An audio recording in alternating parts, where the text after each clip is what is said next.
தம்பிக்கு ஒரு டீ போடப்பா. நமக்கு யோகம்ப்பா. வந்து மாட்டினான்ல, இன்னைக்கு இவன் தலையில மிளகா அரைச்சிருவான். கோவிந்தா வசமா மாட்டிக்கிட்டான். இன்னைக்கு இவன் தலையில மிளகா எவ்வளவு அரைச்சு நேரம்ப்பா? போட்டோம்ப்பா. கொடு. இந்தா. கோவிந்தா கோவிந்தா கோவிந்தா.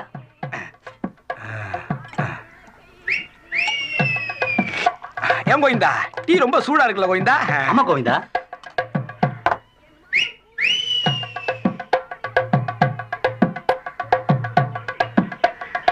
என்னப்பா அவ்வளவு சூடா போட்டிருக்க? முன்னாடி குடிச்சிட்டோம்னா நம்மள காசு கொடுக்கணும். சீக்கிரமா குடிச்சா நாம தான் காசு கொடுக்கணும். கோவிந்தா, டீ ரொம்ப சூடா இருக்கா? ஆமா கோவிந்தா. கெட்ட பையன், சூடாவே போட்டு பழகிட்டான். காலையில வாங்கிட்டிய ராத்திரி வரைக்கும் ஆத்தி ஆத்தி இன்னும் சூடா இருக்கு சொல்றீங்களா? இது நியாயமாயா? இந்த எடுபட்டு போய் மூஞ்ச பார்த்துட்டு இந்த ஊருக்காரைய ஒருத்த கூட டீ குடிக்கவில்லையா? பாருடா பாருடா, காஞ்சி கறி ஆயிடுச்சு. ஏண்டா பட்டைய ராமத்தையும் போட்டு ஆட்டே போட வந்தீங்க.